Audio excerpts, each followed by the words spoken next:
Buenas tardes. Buenas tardes. Buenas tardes, Alex. Hola, buenas tardes a todos. Pues bienvenidos sean todos a este comienzo del seminario forense en sistema de justicia penal federal en delitos fiscales. Vamos a esperar a que se vayan uniendo poco a poco todos. Una disculpa por estos minutos de retraso, pero ya estamos listos, están las condiciones listas para arrancar. Sí agradecemos mucho la participación de los alumnos, de los compañeros que hoy nos acompañan, igualmente en el transcurso del seminario, y a los que tengan la oportunidad de encender sus cámaras, se los agradeceríamos mucho, sobre todo para que se vuelva más rica la interacción y estos módulos los puedan ustedes aprovechar de la mejor forma posible.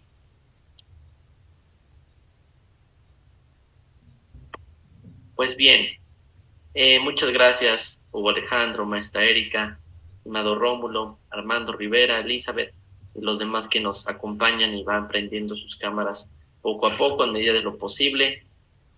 Muchas gracias, estimado Jorge Nava. Pues yo me presento, mi nombre es Alexandro Celorio González, soy socio del Centro Mexicano de Estudios en lo Penal Tributario, soy abogado litigante en materia penal. Mi práctica profesional se enfoca al 100% en el sistema de justicia penal y con especial énfasis a la defensa de delitos fiscales y financieros y toda la gama de derecho penal económico, en los que también nos encontramos con los delitos por hechos de corrupción, nos encontramos delitos de instituciones de crédito, por supuesto aquellos previstos en el Código Fiscal de la Federación, y muchos otros de responsabilidades administrativas de servidores públicos.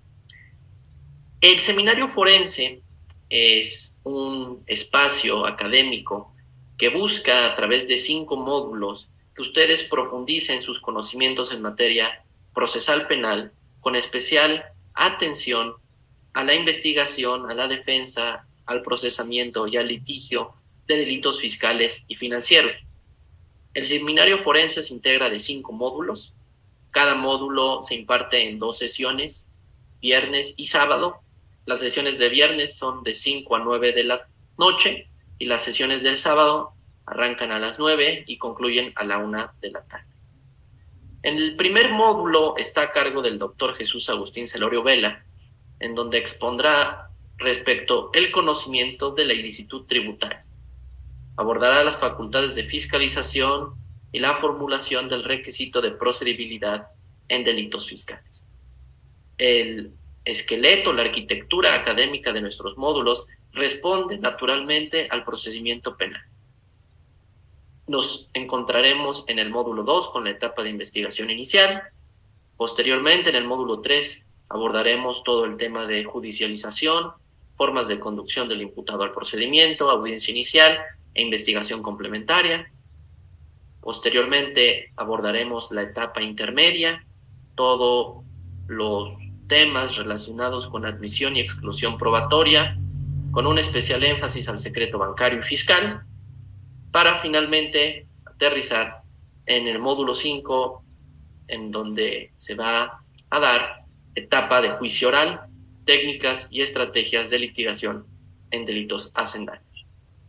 Pues sin mayor preámbulo, le vamos a, antes de darle la palabra al doctor Jesús Agustín Celorio Vela, que está a cargo de la primer ponencia del día de hoy, el Centro Mexicano de Estudios en lo Penal Tributario les agradece su participación, su activo conocimiento con nosotros y sobre todo que vivimos hoy por hoy, somos contemporáneos de muchos cambios en materia constitucional, de nuevas reflexiones de nuestro máximo tribunal.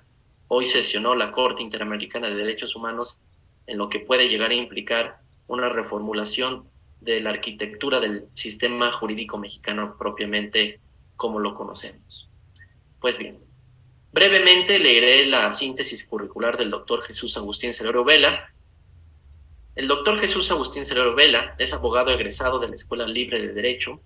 Actualmente preside el Consejo de Administración de la firma J.A. Celorio, dedicada a la práctica profesional en Derecho Penal Económico y de la Empresa, con especialidad preponderante en asuntos vinculados con procesos penales en materia tributaria, así como en prevención y defensa de asuntos relativos al lavado de dinero.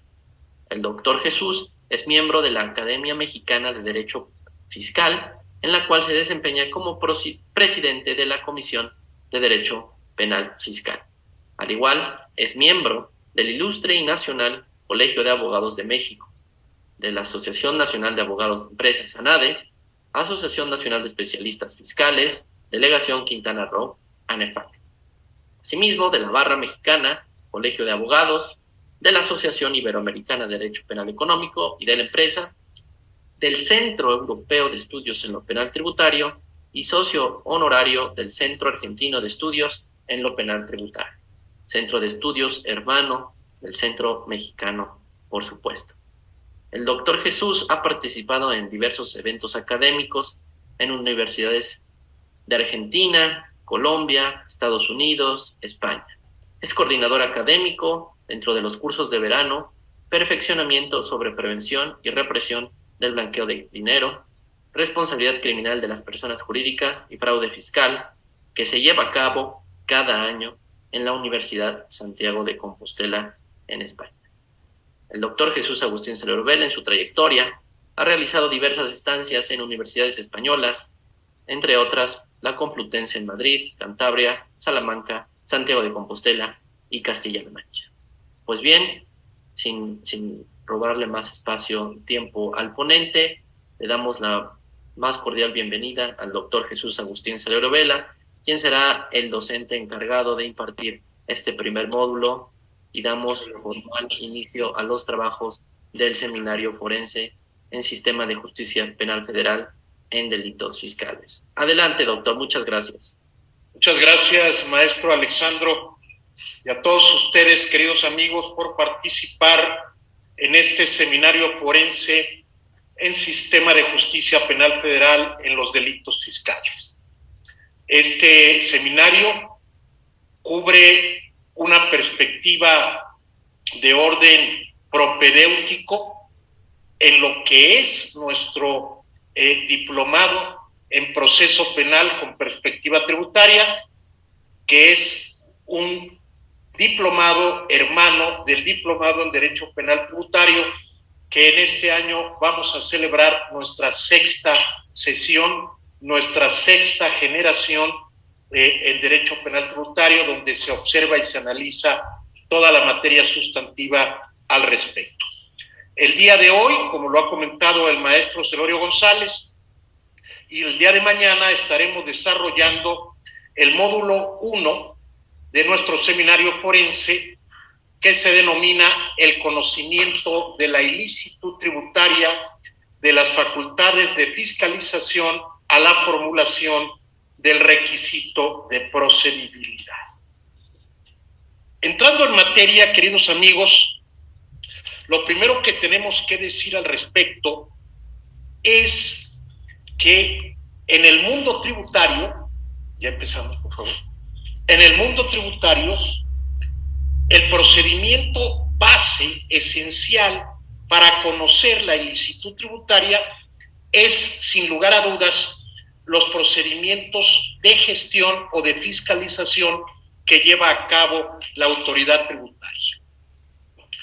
Y en este sentido, nosotros sabemos que en base a la estructura del Código Fiscal de la Federación, tenemos algo que se denomina, o que hemos denominado nosotros, el circuito tributario.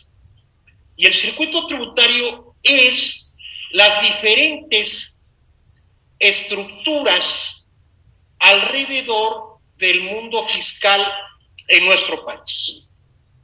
Y este circuito tributario comienza desde que el contribuyente se da de alta en el Registro Federal de Contribuciones, en el Registro Federal de Contribuyentes.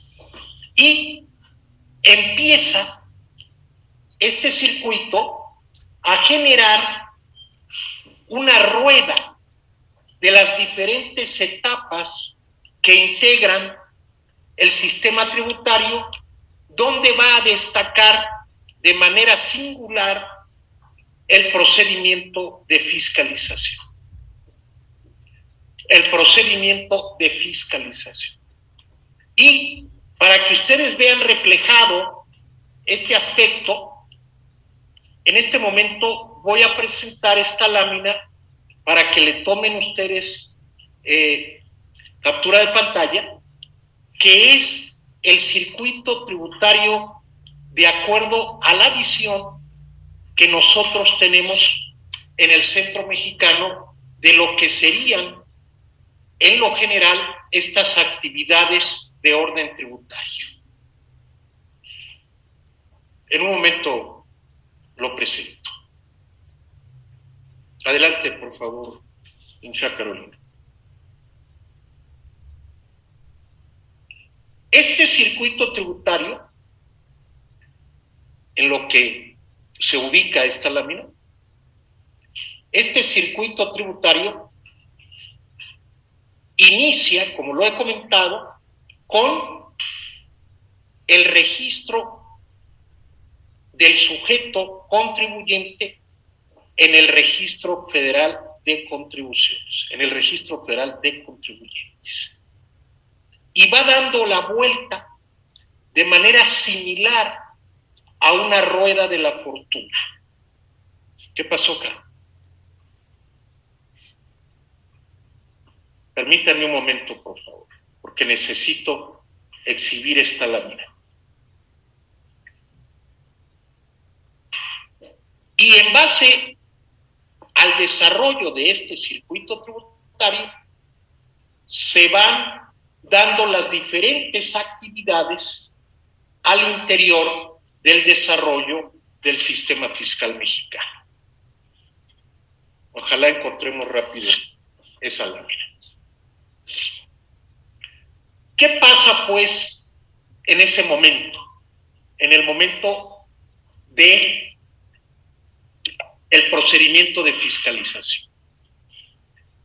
El procedimiento de fiscalización permite a la autoridad tributaria validar el cumplimiento adecuado y oportuno de las obligaciones a cargo del contribuyente.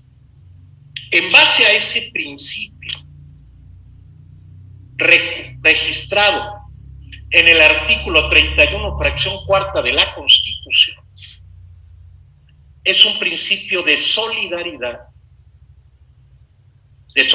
fiscal, en base al cual todos los contribuyentes están obligados, como dice la Constitución, a contribuir al gasto público de manera proporcional y equitativa.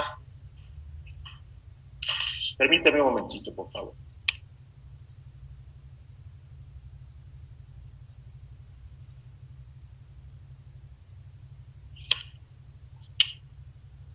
Entonces, en base a esa disposición, a ese cumplimiento del deber de contribuir al gasto público, a ese principio de solidaridad, cuando el sujeto activo, cuando el contribuyente cae en los supuestos de un hecho imponible, está obligado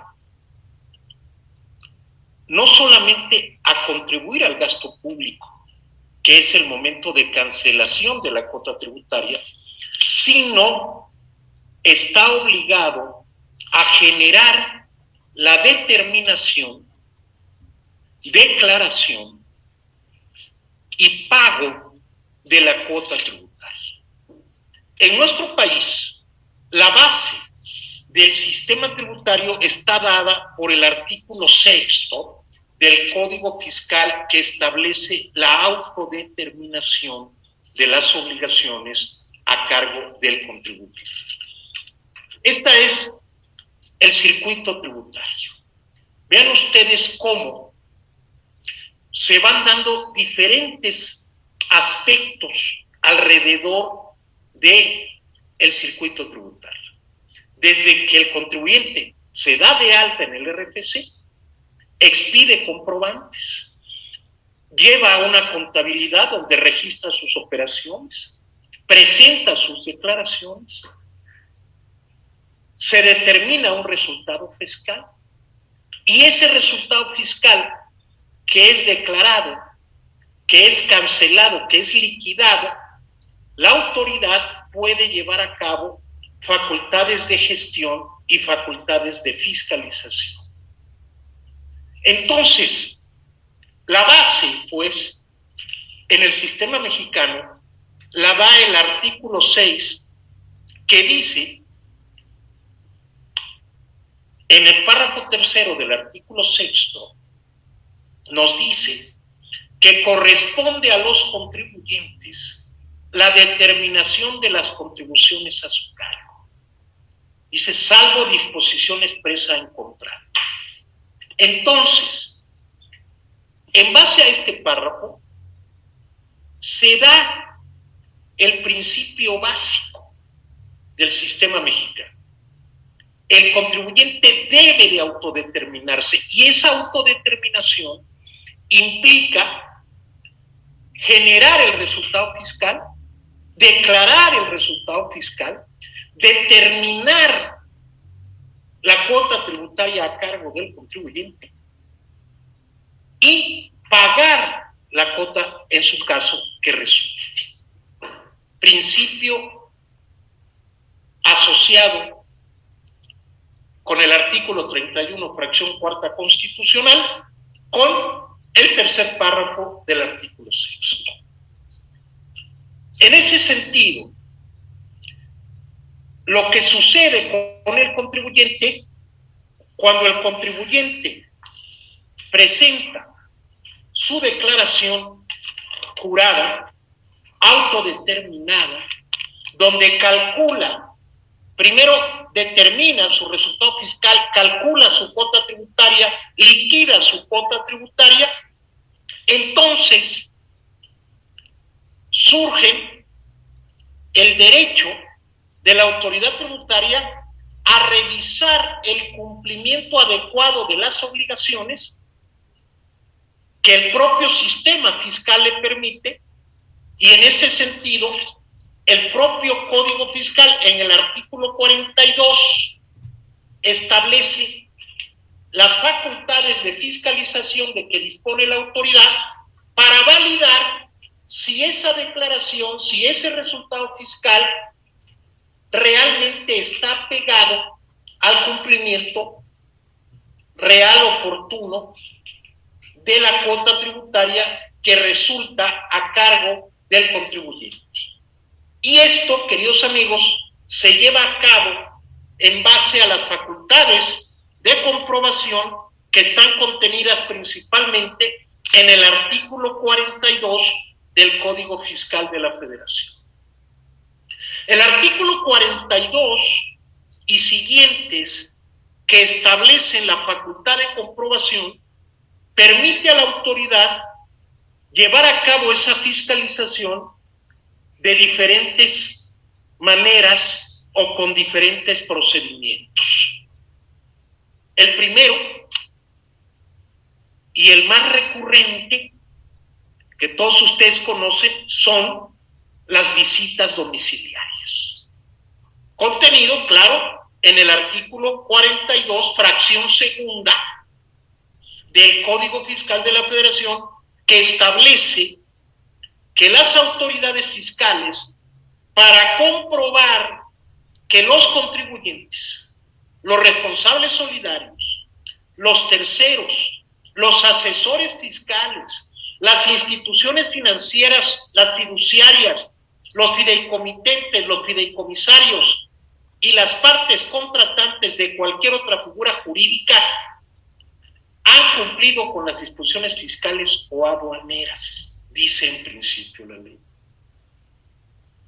Entonces, el procedimiento de fiscalización per se es para que pueda comprobarse de origen el cumplimiento de las obligaciones fiscales de manera cierta, de manera plena, y eso le concede la ley a la autoridad tributaria esa facultad. Y la primera forma de llevar a cabo esta fiscalización son las visitas domiciliarias. Y entonces la fracción segunda del 42 dice que está facultada la autoridad para requerir de los contribuyentes o terceros solidarios con ellos relacionados para que exhiban en el domicilio, establecimientos u oficinas de las propias autoridades o dentro del buzón tributario la contabilidad, así como otros documentos e informes que requieran a efecto de llevar a cabo su revisión. Y viene la fracción tercera que nos dice practicar visitas a los contribuyentes para revisar la contabilidad, bienes o mercancías. Ahí viene la primera forma de fiscalización, visitas domiciliarias. Y tenemos toda una serie de reglas, pero que no es motivo, comentaba yo, este seminario forense se convierte en un evento que tiene como función primordial en estas 5 sesiones que ustedes se introduzcan en el conocimiento, ¿sí?, de las bases. Por eso funciona como un curso propedéutico para que se adentren y participen con nosotros en nuestro diplomado, tanto en Derecho Penal Tributario como nuestro diplomado en Proceso Penal con Perspectiva Tributaria. Entonces, la primera forma de fiscalización es visitas domiciliarias. Aquí el contribuyente va a tener que recibir a los auditores de la autoridad. Estos auditores van a solicitarle la documentación que a juicio de la autoridad sea necesaria para practicar esa verificación del cumplimiento de obligaciones, y tiene un lapso de 12 meses la autoridad para llevar a cabo las distintas diligencias en esta materia. 12 meses. Y en esos 12 meses se van levantando actas parciales respecto a la información y documentación que solicita la autoridad a los contribuyentes. Luego levanta lo que se llama el acta última parcial, donde ya técnicamente cierra la autoridad el procedimiento. Por eso de ahí el nombre, le decimos la UAPA, la última acta parcial, UAPA, UAPA, y ahí se le dan 20 días al contribuyente para que pueda contestar las observaciones que la autoridad haya ubicado. Después de esos 20 días se levanta el acta final, y después de esa acta final, que debe de levantarse dentro de esos 12 meses, tiene la autoridad un lapso de 6 meses para notificarle al contribuyente el resultado de la auditoría. Primera forma de fiscalización, visita domiciliaria. Pero no es la única. Hay otra forma que se utiliza también de manera muy importante, que es lo que se conoce como las revisiones de gabinete. Revisiones de gabinete. Aquí, a diferencia de la visita domiciliaria, el contribuyente tiene que llevar la documentación a las oficinas de la autoridad. Y a diferencia de recibir en su domicilio fiscal a los auditores de la autoridad, en las revisiones de gabinete, es el contribuyente el que le lleva la información a la autoridad. Y normalmente se le dan 15 días. En la visita domiciliaria hay una orden de visita domiciliaria. Acuérdense que es una introducción al domicilio, que está protegido constitucionalmente y por lo tanto se deben de cumplir las formalidades de los cateos.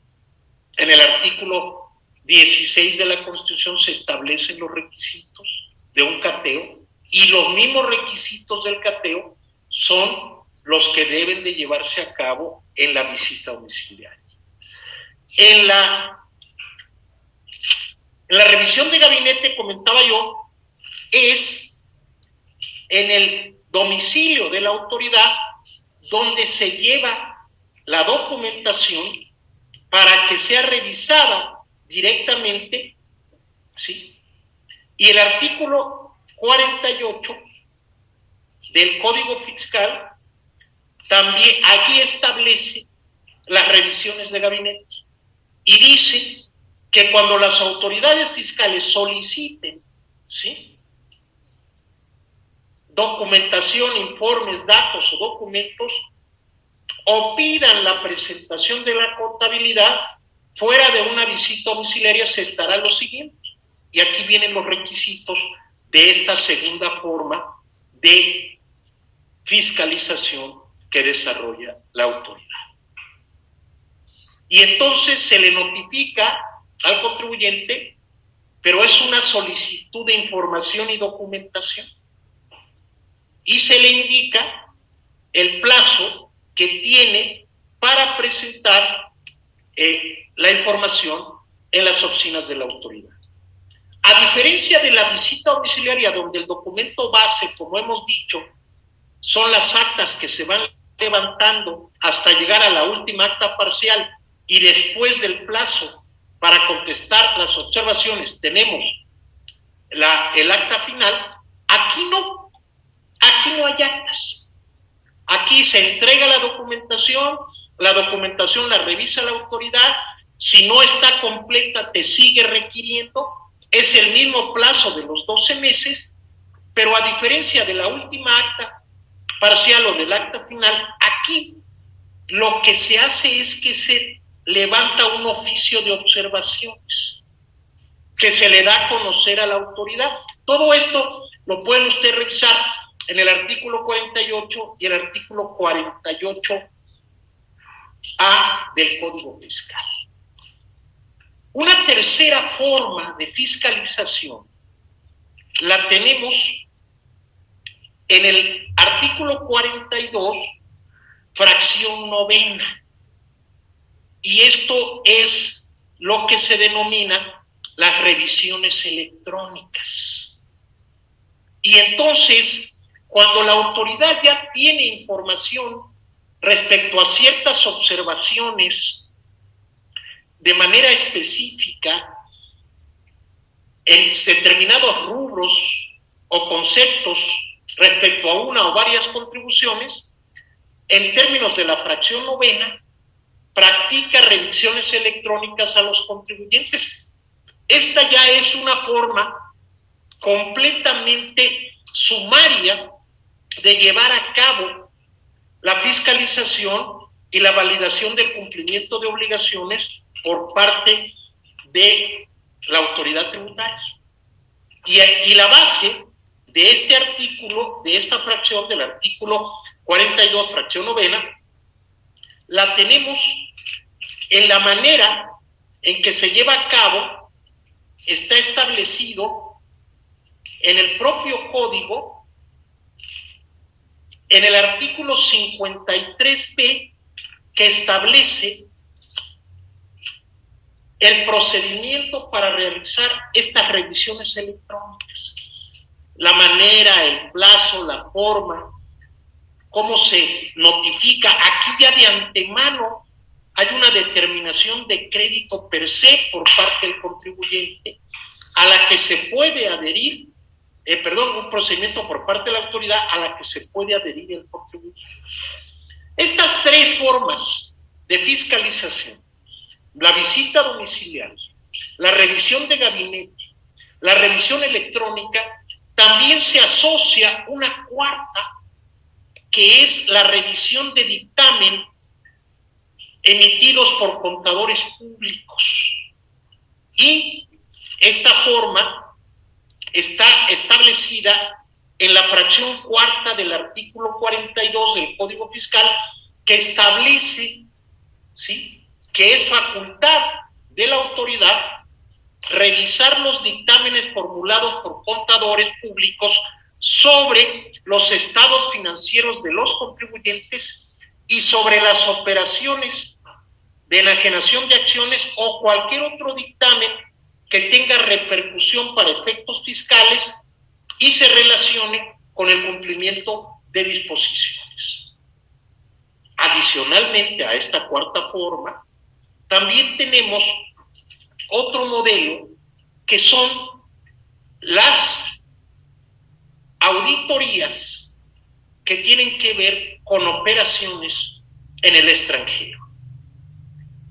Y aquí entonces, queridos amigos, vemos cómo esta manera de cómo comprobar las obligaciones por parte de la autoridad tributaria da base para que en alguna etapa de las distintas formas de fiscalización se pueda conocer un hecho ilícito que permita la formulación de un requisito de procedibilidad que, como ustedes saben, en el artículo 92 del Código Fiscal están establecidas estas formas de dar a conocer la noticia criminal. ¿Cuáles son? La querella, la declaratoria de perjuicio y la denuncia. El artículo 92 del Código Tributario así lo establece y así lo refleja. Muy importante.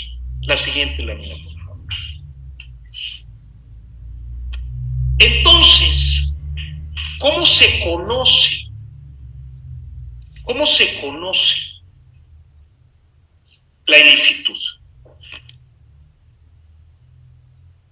Muy importante, muy importante. En base, ese procedimiento de fiscalización que he comentado es la primera y más importante manera de la investigación de los delitos fiscales, principalmente los delitos que tienen que ver con la defraudación fiscal genérica y la defraudación fiscal equiparada. En otros países no se utiliza el concepto de defraudación, sino se utiliza el concepto básico, fuerte, de evasión. Y así, por ejemplo, la legislación argentina habla de evasión simple y evasión agravada. En España se habla de delitos contra la hacienda pública, pero siempre, queridos amigos, los delitos de resultado material, aquellos que tienen que ver con la obligación principal sustantiva, es decir, con la obligación de pago, son los delitos donde la facultad de fiscalización, esta acción de la autoridad para comprobar que se cumplió con el entero de la cuota tributaria de manera correcta, pues son los delitos y las acciones del conocimiento de la ilicitud tributaria de mayor impacto y de mayor trascendencia. La siguiente, por favor.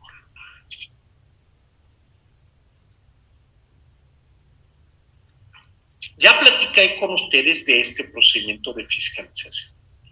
Aquí tenemos, pues, esas diferentes maneras de fiscalizar que he comentado. Visita domiciliaria, revisión de gabinete, revisión electrónica, revisión de dictamen y auditoría de operaciones internacionales. 5 grandes procedimientos en la fiscalización en el sistema mexicano. Repito y subrayo. Es visita domiciliaria, la primera, revisión de gabinete, revisión electrónica, revisión de dictamen y fiscalización de operaciones internacionales. Ahí tenemos el bloque de fiscalización. La siguiente, por favor. ¿Qué sucede cuando el acto de fiscalización, a través de cualquiera de estas formas de fiscalizar, culmina con la determinación de una cuota tributaria que ha dejado de pagar o que se pagó en forma incorrecta por parte de la autoridad? Y entonces surgen estas dos vías derivados del acto de fiscalización. La vía administrativa, por un lado, ponle los circuitos esos con rojo, la vía administrativa y la vía penal.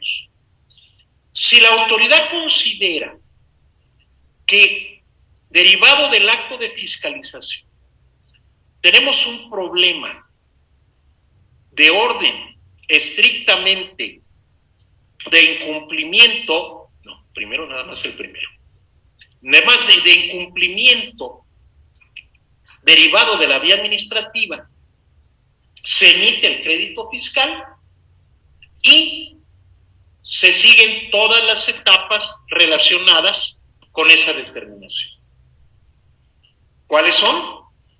El contribuyente va a poder impugnar si no está de acuerdo, si se emite el crédito y está de acuerdo, se autocorrige, puede obtener reducciones de multas, paga el crédito fiscal y se acaba. Vía administrativa. Si está en contra de ese crédito, lo va a impugnar, primero a través del recurso de revocación. Si le resulta desfavorable, intentará el juicio de nulidad ante el Tribunal Fiscal. Si este no le resulta favorable, interpondrá el juicio de amparo, amparo directo, e inclusive podrá, en casos de inconstitucionalidad, interponer el amparo directo en revisión ante la Suprema Corte, vía administrativa.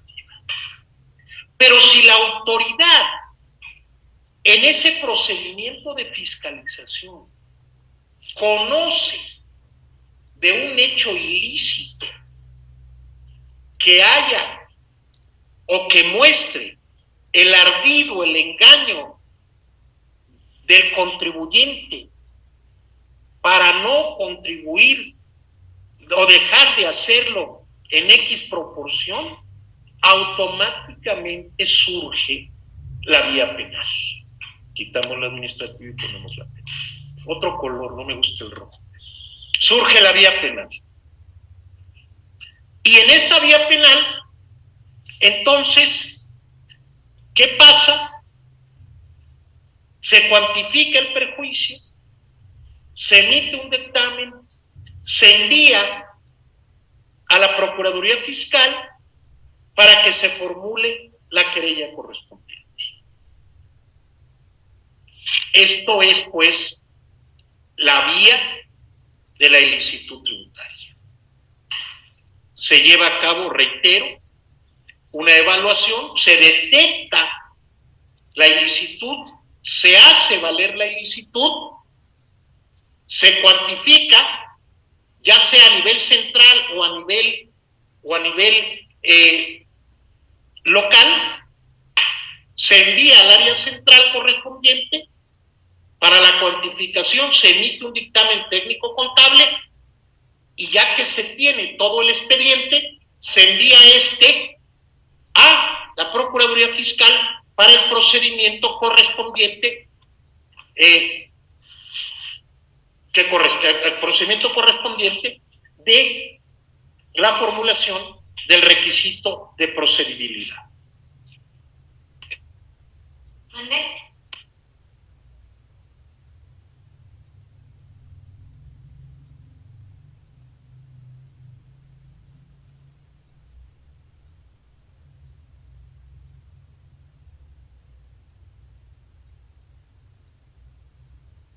Se apagó su micrófono, doctor. Gracias. las entidades federativas, los estados, también llevan a cabo los actos de fiscalización, derivado, como ustedes saben, de convenios de colaboración entre la Secretaría de Hacienda y las entidades federativas. Derivado de este convenio, los estados pueden fiscalizar lo relacionado con el cumplimiento de obligaciones por contribuciones federales. Y pasa exactamente lo mismo.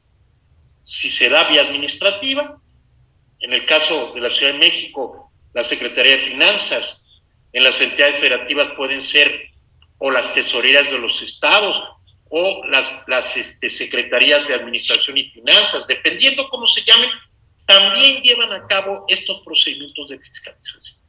Y también llevan a cabo la integración de expedientes para caso penal.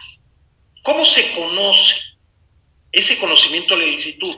O lo hace el SAT, o lo hacen las áreas técnicas de las entidades federativas, que es donde se tendría la base de esta primera esencia de la materia prima, directamente por las autoridades fiscales, federales o estatales, o en forma directa. Fíjense ustedes, hay otro procedimiento. La siguiente, por favor. Y es un procedimiento que deviene del reglamento interior de la Secretaría de Hacienda.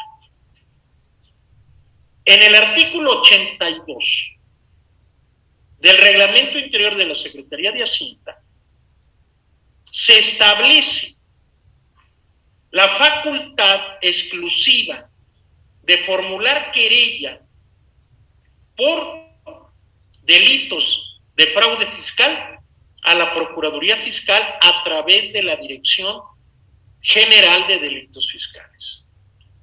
El Procurador Fiscal tiene la facultad en el artículo 10 de ese reglamento y el artículo 82 le concede esa facultad exclusiva.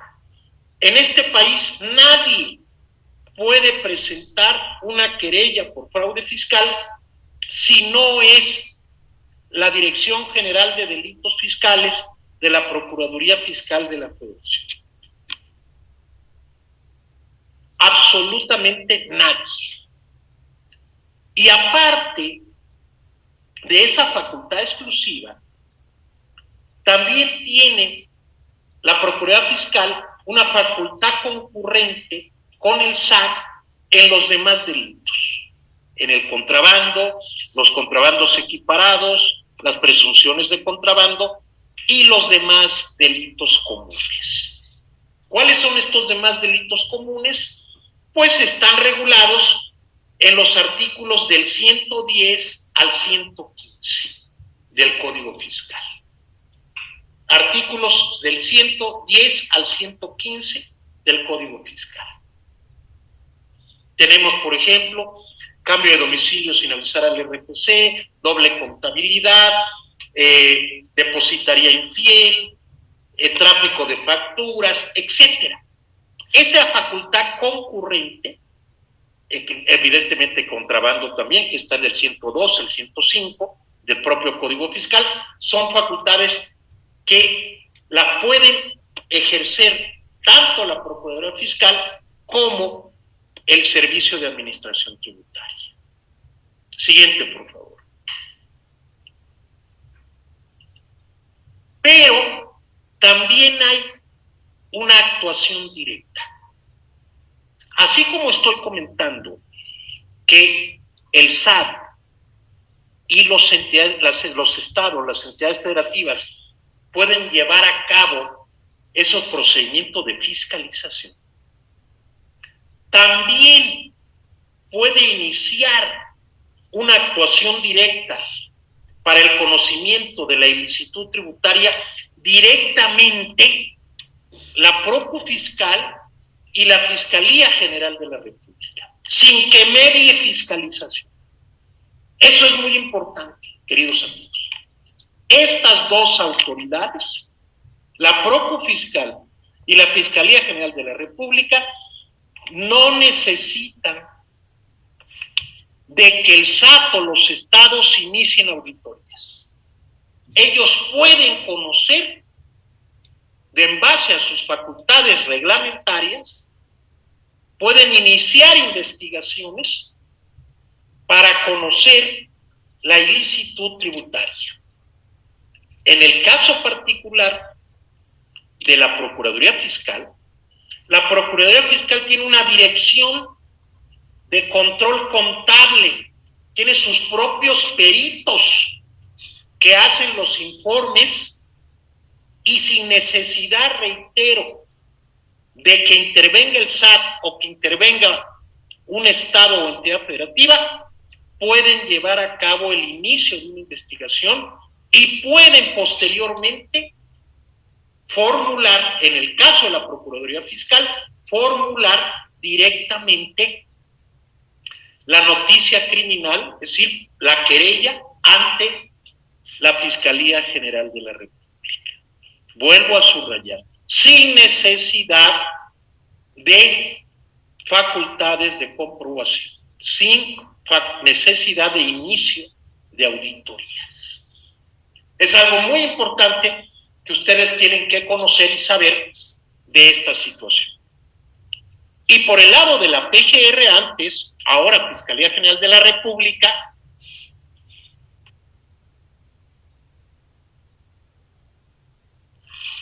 tienen que tener en cuenta que la Fiscalía General de la República puede iniciar también directamente las investigaciones.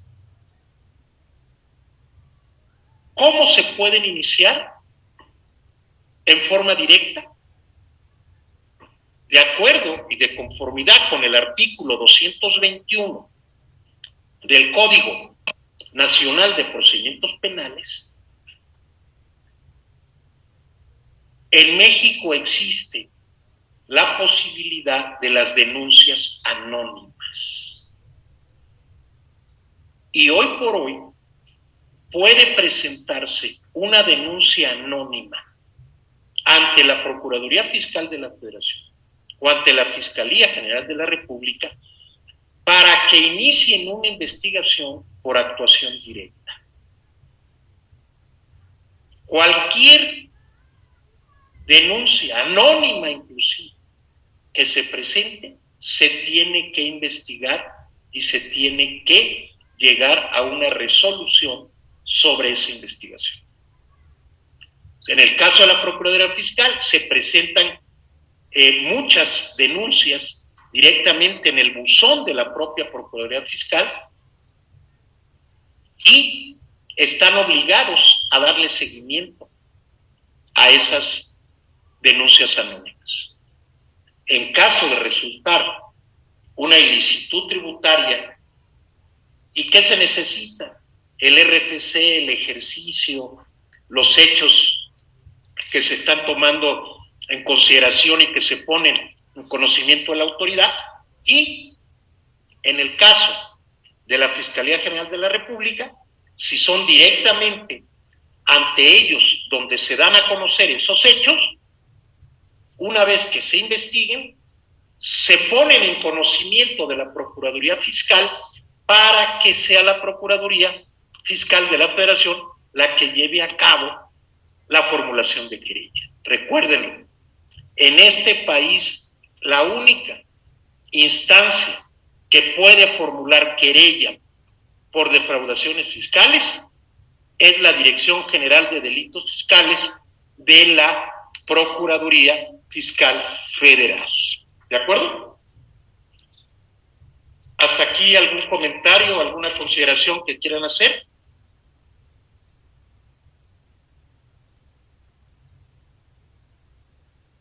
Todo claro, doctor. Gracias. Profesor, yo tengo una pregunta. Si se presenta una denuncia anónima, ¿es necesario ratificarla con el nombre de la persona que está denunciando o con una denuncia anónima es suficiente para que se realicen los actos de investigación? Sí, mi querida Elizabeth, basta con una denuncia anónima para iniciar. Si tú revisas el artículo 221 del Código Nacional de Procedimientos Penales, te establece que se pueden presentar denuncias anónimas y que es obligación de la autoridad investigadora, de la Fiscalía, de darle seguimiento a dichas denuncias anónimas. Ya será cosa tanto de la Procuraduría Fiscal como de la Fiscalía allegarse de los elementos necesarios para poder comprobar lo que se está señalando como hecho que la ley señala como delito en esa denuncia anónima.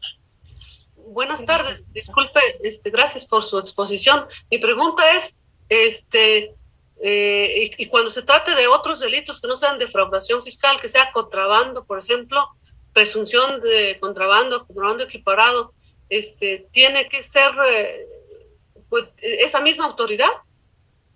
No, mi querida Rosalba, como comentaba yo, sí puede ser, pero porque tienen la facultad concurrente tanto la Procuraduría Fiscal como las áreas jurídicas del SAT, las administraciones desconcentradas del Servicio de Administración Tributaria.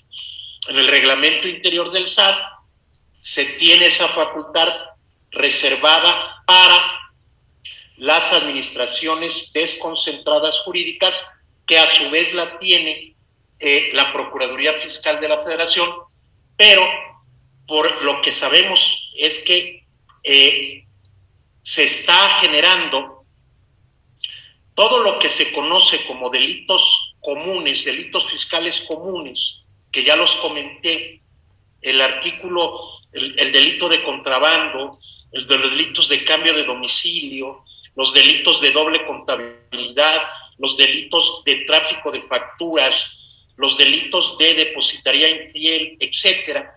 Estos delitos que llamamos delitos fiscales comunes, el primer conocimiento lo tiene la autoridad tributaria, el organismo recaudador, el SAT, pero también tiene facultades para poder ejercitar las noticias criminales, las querellas que correspondan la propia Procuraduría Fiscal. ¿De acuerdo?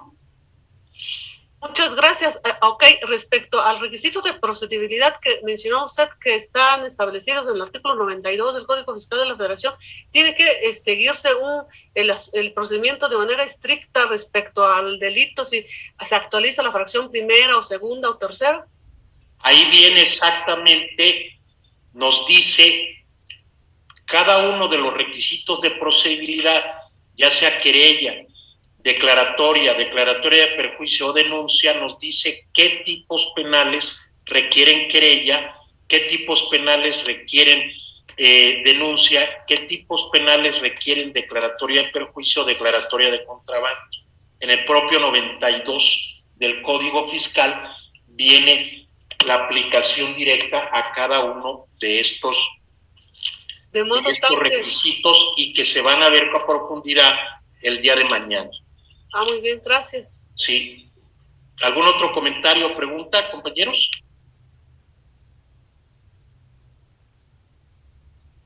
Muy bien, pues vamos a continuar. La siguiente, por favor. Decía yo que hay una política de persecución directa.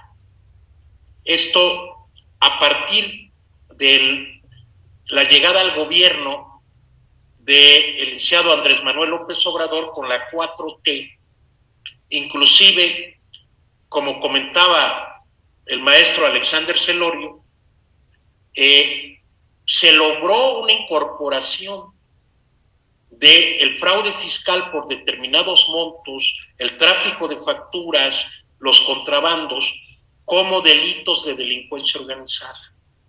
Y se estableció una política de persecución directa. Muchos de ustedes recordarán que inclusive en una mañanera se plantearon 43 casos de factureras